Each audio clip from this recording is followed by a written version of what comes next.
Buenos días, chicos. El día de hoy vamos a hacer un pequeño refuerzo de las corrientes marinas y como objetivo vamos a recordar los factores que influyen en las corrientes marinas, ¿sí?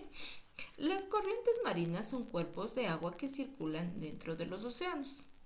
Recuerde, los vientos, la densidad, la temperatura del agua y el calor del sol, los relieves y la forma de las corrientes, estas también nos influyen en la dirección del movimiento de las corrientes, ¿sí?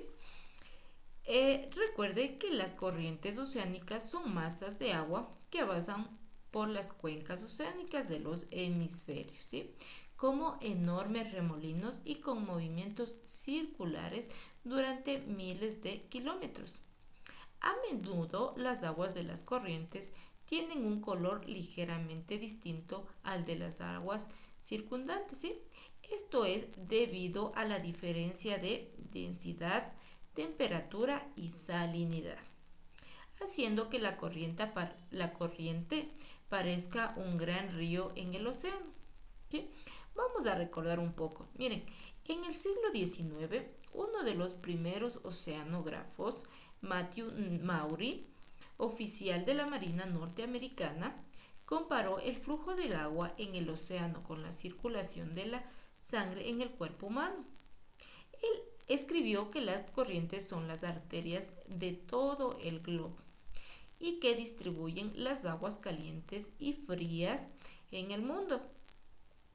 Las corrientes oceánicas más conocidas son las de la circulación superficial, que alcanzan una profundidad media de 100 metros, por debajo de la cual están las corrientes subsuperficiales, a menudo muy veloces, pero con recorridos distintos. Las corrientes oceánicas son originadas principalmente por la acción del calor del sol, el viento y la rotación de la Tierra. En el Ecuador, el calor del sol es más intenso y calienta el agua superficial, la cual se hace menos densa por la mayor temperatura y se separa claramente de las aguas frías profundas. Estas aguas ecuatorianas superficiales más calientes tienden a dirigirse hacia los polos, donde el agua se enfría y se vuelve más densa y por tanto más pesada, descendiendo al fondo del océano, desde donde se encamina lentamente hacia el Ecuador.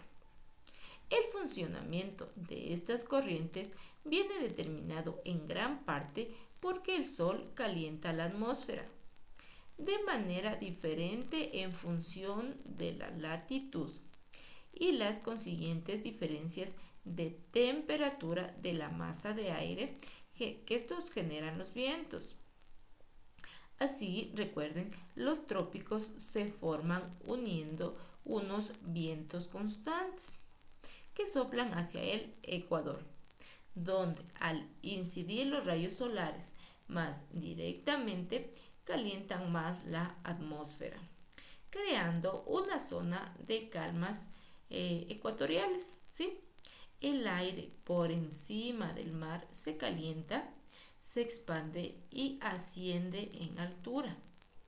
Esta expansión crea una zona de bajas presiones.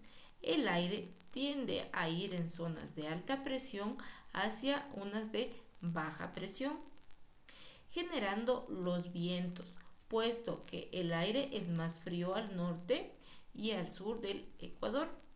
Los vientos, si no fuera por la rotación constante de la Tierra hacia el este, convergirían en el Ecuador a lo largo de la línea, dirigiéndose de norte a sur y de sur a norte. Todas estas corrientes nosotros las podemos clasificar, ¿sí? Miren, en la gráfica vemos aquí varias corrientes marinas, ¿sí? Miren, tenemos aquí lo que es el Golfo, la corriente ecuatorial, ¿sí? Vamos a ver los factores que influyen en la dirección de la corriente marina. Recuerde que la clase anterior ya hablamos sobre los vientos, sobre el agua salada, lo que es la zona tropical, las relieves submarinas y también sobre lo que es el efecto Coriolis, ¿sí? Vamos a recordar un poco sobre los vientos, ¿sí? Recuerde que este es un factor muy importante en la formación de corrientes superficiales. Mire, los vientos forman lo que son las corrientes superficiales, ¿sí? También decimos que los vientos se mueven sobre la superficie del agua y también la mueven, ¿sí? Estos vientos no son brisas de dirección al azar. Recuerda que los vientos del oeste soplan de oeste a este y los vientos que se les denomina alisos, estos vientos se mueven de este a oeste. Otro factor que vimos es el agua salada, ¿sí? Estos tienen una densidad mayor, ¿sí? Lo que les obliga a irse más al fondo, ¿sí? Mientras más densos, estos van a ir más al fondo, ¿sí? Entonces, el agua que originalmente está abajo, en cambio, sube y se genera una corriente. Tenemos la zona tropical. Esta, recuerde, el sol calienta la superficie de los océanos, más que en las zonas polares, ¿sí? Esto genera que el agua circule de manera muy similar al aire y se produzca un sistema de corrientes en todos los océanos, ¿sí? Entonces, mire aquí la zona tropical.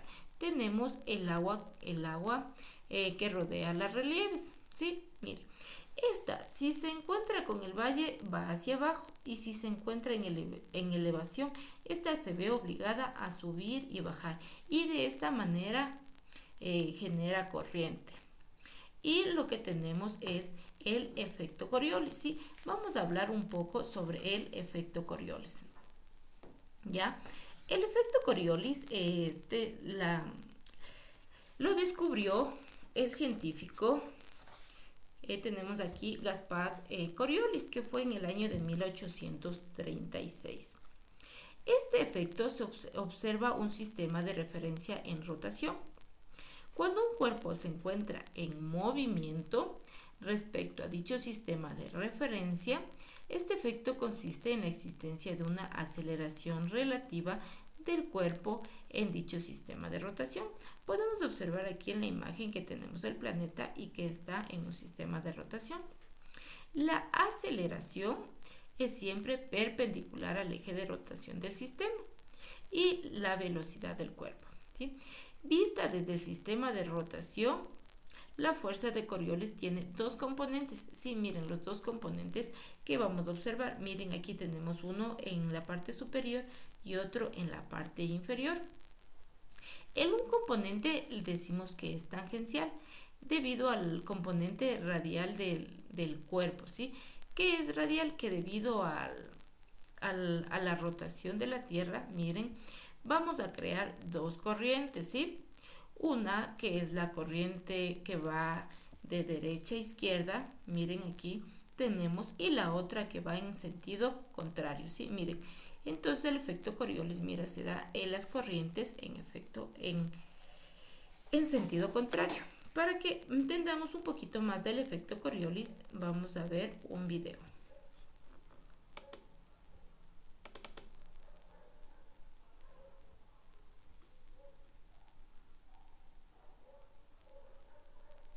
El efecto de Coriolis. La trayectoria de estos chorros de agua no es intuitiva. Se desvían como adelantándose a la rotación. Es una consecuencia del efecto de Coriolis, que aparece asociado a cualquier objeto que se mueva sobre una referencia en rotación.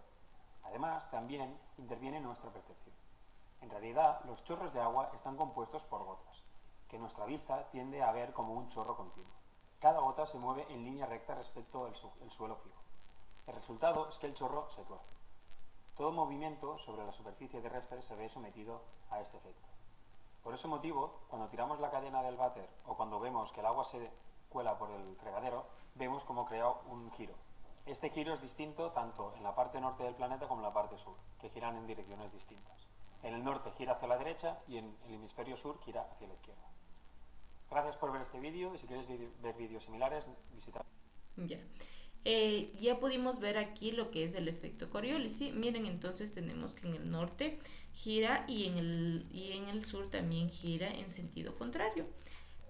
Para acabar vamos a realizar un pequeño refuerzo sobre los términos que ya hemos conocido. Hablamos sobre lo que es el viento, el agua salada, la zona tropical, las relieves submarinas, el efecto Coriolis y las corrientes oceánicas. Tenemos al lado derecho las siguientes opciones. Tienen una densidad mayor, lo que obliga a irse más al fondo, entonces el agua que originalmente está más abajo sube y se genera una corriente. Segunda opción, se deben al movimiento de rotación del planeta, a los vientos y al calentamiento del agua por el sol. Otra es un factor muy importante en la formación de corrientes superficiales. La siguiente hace que las corrientes se muevan en direcciones de las manecillas del reloj en el hemisferio norte y al contrario en el hemisferio sur. El Sol calienta más la superficie de los océanos que las zonas polares. Y la última opción tenemos si encuentra una elevación se ve obligada a subir y bajar, lo que genera una corriente. Vamos con el primer término que tenemos, viento. Vamos a definir viento. ¿Recuerda qué es viento? ¿No? Una característica del viento es que es un factor muy importante en la formación de corrientes superficiales, ¿sí? No nos vamos a olvidar que los vientos son muy importantes en la formación de corrientes superficiales, ¿sí, chicos? Ya. Agua salada. Recuerden, aquí tiene que ver el agua salada con la densidad, ¿se acuerdan? ¿Sí, no? Si tiene mayor densidad, esta que pasaba se va más al fondo, ¿sí? Se va al fondo. ¿Y qué pasa? Que el agua que se encuentra en la parte inferior sube y de esa manera generan una corriente. El siguiente término es zona tropical.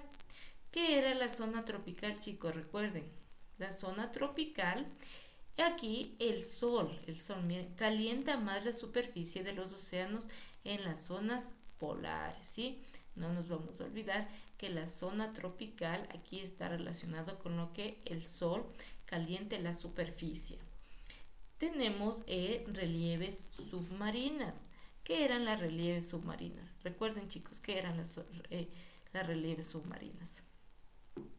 ¿No? Las relieves submarinas, miren, recuerden que si se encuentran en elevación, estas chocan, ¿no es cierto? El agua choca, sube y de esta manera baja. ¿Qué hace? Que en el movimiento de subir y bajar, que genere una corriente, ¿sí? El efecto Coriolis, que ya lo vimos en el video. ¿Qué es el efecto Coriolis? ¿No es cierto? Que las corrientes giren en sentido contrario. Tanto en el hemisferio norte como en el hemisferio sur, las dos van a girar en sentido contrario. Y el último término que tenemos, que son las corrientes oceánicas, que estas se deben al movimiento de rotación del planeta, ¿sí? A los vientos y al calentamiento del agua por el sol. Chicos, este fue un pequeño refuerzo de lo que vimos la clase anterior. Muchas gracias, chicos, por su atención.